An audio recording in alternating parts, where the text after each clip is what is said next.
Halo, saya Yulita Tuseko, program studi pendidikan teologi, kelas 2022. Ini saya akan menjelaskan pandangan mengenai tentang aborsi, eutanasia, dan hukuman mati. Ini saya akan menjelaskan pandangan mengenai tentang aborsi, eutanasia, dan hukuman mati. Yang pertama tentang aborsi. Secara etimologi, pengertian aborsi. Yang pertama, secara sederhana, aborsi berarti pengguguran kandungan atau keguguran.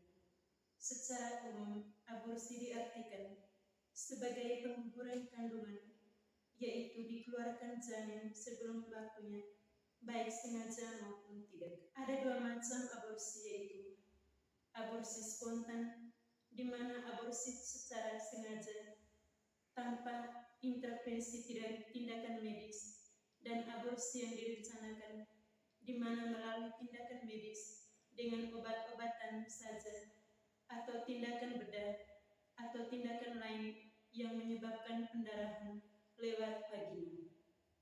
Dalam kaitan dengan hak hidup, aborsi jenis kedua dipandang sebagai tindakan melanggar hak hidup seseorang atau janin. Paus Pius ke-12 menulis sebagai berikut: setiap manusia, bahkan anak di dalam kandungan, memiliki hak untuk hidup secara langsung dari Allah dan bukan dari orang tuanya, bukan dari otoritas manusia atau masyarakat manapun. Dengan demikian, tidak ada orang, tidak ada masyarakat, tidak ada otoritas manusia, tidak ada ilmu pengetahuan, tidak ada indikasi manapun, entah itu secara medis, eugenika, sosial, ekonomi, ataupun moral, yaitu dapat menawarkan atau memberikan suatu label yudisial yang sahih atau suatu pembuangan secara langsung satu kehidupan manusia yang tak bersalah. Di Indonesia, aborsi dilarang karena dianggap melanggar hak asasi manusia, yaitu hak untuk hidup. Tindakan aborsi ini dianggap sama dengan pembunuhan. Sebenarnya sel sperma dan sel telur itu sendiri merupakan sel hidup. Sehingga mulai dari awal, pembuangan pun sudah dapat dikatakan ada kehidupan. Pasal 347 ayat 1 mengatakan, barang siapa dengan sengaja menggugurkan atau mematikan kandungan seseorang wanita tanpa persetujuannya, diancam dengan pidana penjara paling lama 12 tahun. Ayat 2 mengatakan, jika perbuatan itu mengakibatkan matinya wanita tersebut, diancam dengan pidana penjara paling lama 15 tahun.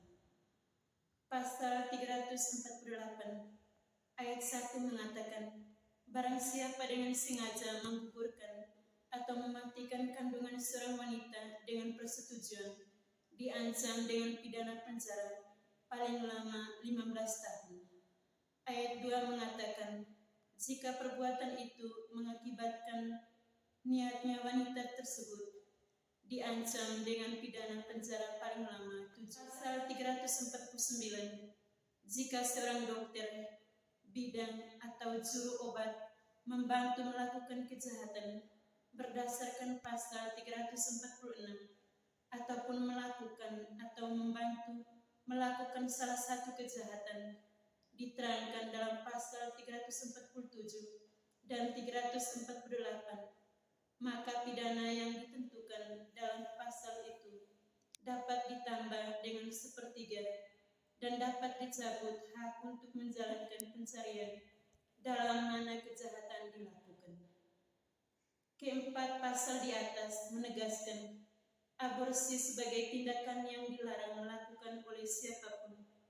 Jika hal itu dilakukan, maka tindakan tersebut merupakan sebuah kejahatan terhadap nyawa atau hak hidup seseorang. Kitab Undang-Undang Hukum Pidana mengatakan perbuatan aborsi tanpa alas alasan medis sebagai kejahatan terhadap nyawa. Maka untuk melindungi hak hidup setiap orang para pelaku aborsi dan juga mereka yang terlibat dalam proses terjadinya aborsi, seperti dokter, bidan, atau obat dikenakan sanksi hukum. Pasal 346, seorang wanita yang sengaja menggugurkan atau mematikan kandungannya atau menyuruh orang lain untuk itu diancam dengan pidana penjara paling lama 4 tahun. Jenis-jenis aborsi antara lain: yang pertama, aborsi fisik; kedua, aborsi psikologi; ketiga, aborsi sosial. Sekarang saya akan menjelaskan tentang eutanasia.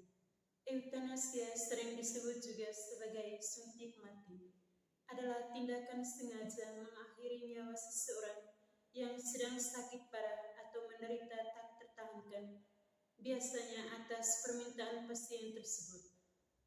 Tujuan adalah untuk meringankan penderitaan yang tidak dapat disembuhkan. Secara umum, eutanasia dibagi atas 2 kategori utama, yaitu yang pertama, eutanasia aktif.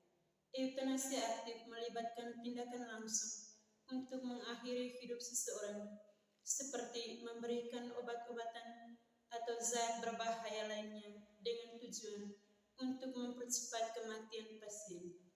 Contohnya, dokter memberikan suntikan obat yang mematikan untuk mengakhiri hidup pasien yang menderita penyakit terminal. Kedua, eutanasia pasif. Eutanasia pasif adalah tindakan yang dilakukan untuk menghentikan perawatan medis yang mendukung hidup pasien, seperti menghentikan penggunaan alat bantu pernapasan atau menghentikan pemberian obat-obatan yang mempertahankan hidup pasien. Contohnya, menghentikan ventilator pada pasien yang koma atau tidak memberikan antibiotik kepada pasien dengan infeksi berat yang tidak dapat disembuhkan. Yang ketiga, tentang eutanasia sukarela. Eutanasia sukarela dilakukan dengan persetujuan penuh dari pasien yang bersangkutan, yang telah secara jelas mengatakan keinginan untuk mengakhiri hidup demi menghindari penderitaan lebih lanjut. Contohnya, seorang pasien yang menderita penyakit terminal memberikan izin kepada dokter untuk mengakhiri hidupnya. Sekarang saya akan menjelaskan tentang hukuman mati. Hukuman mati adalah hukuman yang dijatuhkan oleh negara kepada seseorang yang telah terbukti melakukan kejahatan berat dengan cara mengakhiri hidupnya. Hukuman mati dikenal juga dengan sebutan eksekusi dan merupakan bentuk hukuman paling ekstrem dalam sistem peradilan pidana. Dalam kebanyakan sistem hukum, hukuman mati hanya dijatuhkan untuk kejahatan-kejahatan tertentu dengan yang dianggap sangat serius dan merugikan masyarakat, seperti pembunuhan, terorisme, pengkhianatan, atau kejahatan narkoba. Adalah beberapa pandangan yang sering muncul dalam diskusi tentang hukuman mati. Yang pertama, pandangan pro hukuman mati. Efek jerah. Banyak pendukung hukuman mati percaya bahwa hukuman mati memiliki efek pencegahan yang kuat terhadap kejahatan berat, seperti pembunuhan atau terorisme. Mereka berpendapat bahwa ancaman hukuman mati bisa mencegah individu melakukan tindakan kejahatan yang sangat merusak. Keadilan bagi korban. Bagi sebagai orang, hukuman mati dianggap sebagai bentuk keadilan bagi korban dan keluarganya. Mereka merasa bahwa jika seseorang telah melakukan kejahatan yang sangat kejam, hukuman mati adalah cara yang tepat untuk memberikan keadilan. Pembalasan. Dalam pandangan retributif, hukuman mati dianggap sebagai bentuk pembalasan yang setimpal dengan kejahatan yang telah dilakukan, terutama untuk tindakan yang sangat berat dan tidak dapat diterima oleh masyarakat. Yang kedua, pandangan anti hukuman mati. Hak untuk hidup. Banyak orang berargumen bahwa setiap manusia memiliki hak untuk hidup, terlepas dari kejahatan yang telah dilakukan. Dari perspektif ini, hukuman mati dianggap sebagai pelanggaran terhadap hak asasi manusia. Yang kedua, pandangan hak anti hukuman mati. Hak untuk hidup.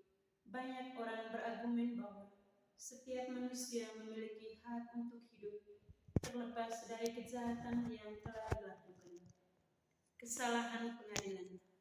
Ada kekhawatiran bahwa hukuman mati dapat menjebak orang yang tidak bersalah terbukti tidak bersalah setelah dilakukan pemeriksaan lebih lanjut menjadi alasan kuat untuk menentang hukuman mati. Tidak ada bukti. Penelitian menunjukkan bahwa hukuman mati tidak selalu lebih efektif dalam mengurangi tingkat kejahatan daripada hukuman penjara seumur hidup. Peluang untuk rehabilitasi. Ada juga argumen bahwa sistem hukuman yang lebih fokus pada rehabilitasi, bukan pembalasan, dapat memberikan kesempatan bagi terpidana untuk berubah dan memberikan kontribusi positif kepada masyarakat. Yang ketiga, pandangan religius. Beberapa agama seperti Islam, Kristen, dan Yahudi memiliki pandangan yang bervariasi mengenai hukuman mati. Yang keempat, pertimbangan sosial dan ekonomi. Dalam beberapa negara, ada kekhawatiran bahwa penerapan hukuman mati seringkali dipengaruhi oleh faktor sosial, politik, atau ekonomi, di mana kelompok tertentu atau orang miskin lebih berisiko dihukum mati. Biaya hukum yang tinggi dalam proses banding atau pembelaan dalam kasus hukuman mati juga sering menjadi masalah. Sekian dan terima kasih.